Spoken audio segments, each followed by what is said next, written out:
मेरा होने जा रहा है। कितने लोग हैं जो लव मैरिज को तरसते हैं, उन्हें सच्चा प्यार नहीं मिल पाता। पर मुझे तो लगता है कि लव मैरिज सबसे बेस्ट होती है। उसमें दो लोग एक दूसरे को जानते हैं, पहचानते हैं, साथ रहते हैं, एक दूसरे से सारी बातें शेयर करते हैं।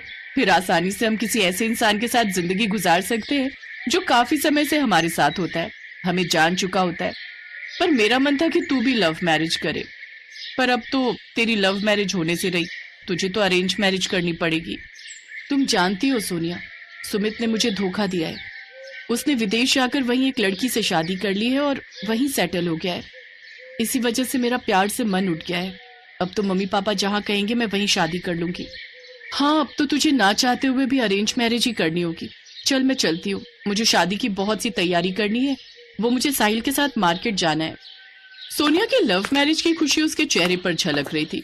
वहीं वर्षा थोड़ी उदास थी क्योंकि वो भी लव मैरिज करना चाहती थी, पर जिस लड़के से वो प्यार करती थी उसने साथ नहीं निभाया। अब अरेंज मैरिज को लेकर वर्षा के मन में बहुत से सवाल थे। कुछ दिनों बाद सोनिया की शादी हो जाती है और इधर वर्षा का रिश्ता भी तय हो जाता है। अखिल बहुत ही अच्छा लड़का है, बहुत मेहनती भी है। कपड़े का पूरा शोरूम अकेले संभाल रखा है। हमारी वर्षा बड़ी किस्मत वाली है जो इतना अच्छा लड़का इसे मिला है।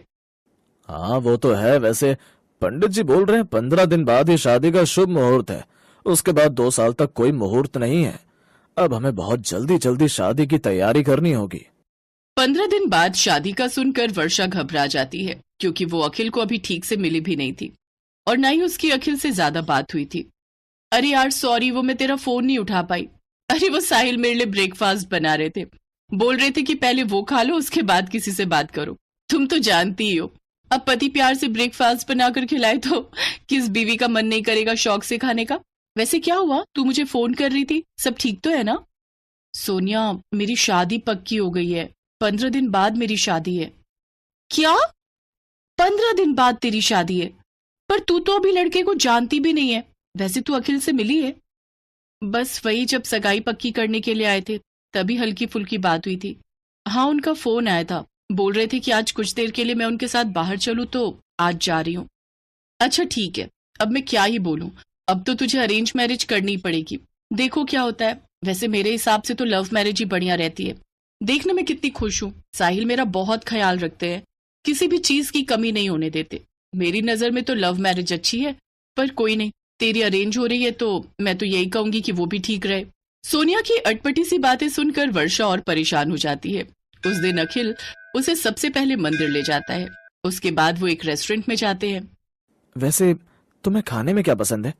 हम ऑर्डर कर देते हैं। जी, आपको जो पसंद है आप मंगा लीजिए, मैं उसी में से थोड़ा ले लूंगी। ओके तो ठीक है, मैं ऑर्डर कर देता हूँ। मैं हैंड वॉश करके आती हूँ। यही लव मैरिज होती तो मेरी पसंद का आता। बताओ तो, दोबारा भी नहीं कहा और झट से ऑर्डर कर दिया, वो भी अपनी पसंद का। वर्षा हाथ धोने चली गई। कुछ देर बाद जब वो लौटी तो वो हैरान थी। खाने की टेबल पर वही सारी डिशेस रखी हुई थी जो वर्षा को पसंद थी।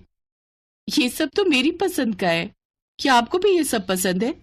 आज से पहले तो नहीं था, पर अब तुम्हारी हर पसंद मेरी पसंद होगी।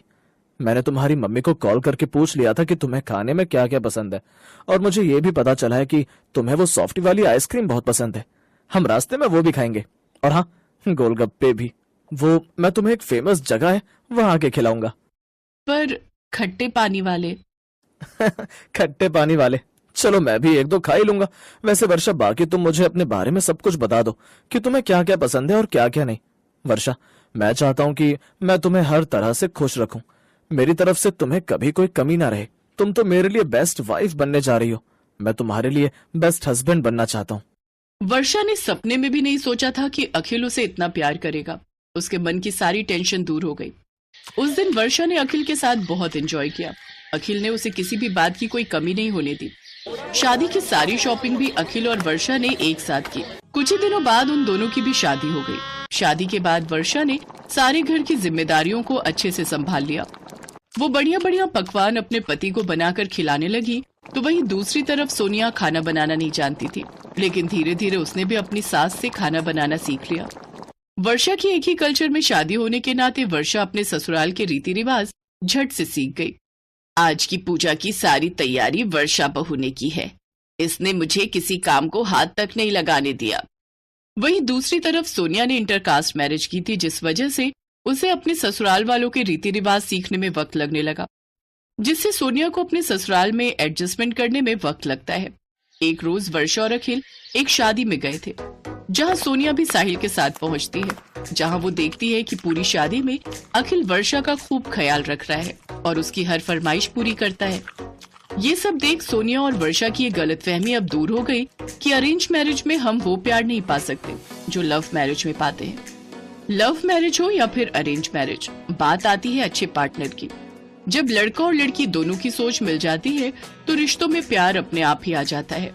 बस जरूरत होती है आपसी प्यार और एक दूसरे के दिल की भावनाओं को समझने की।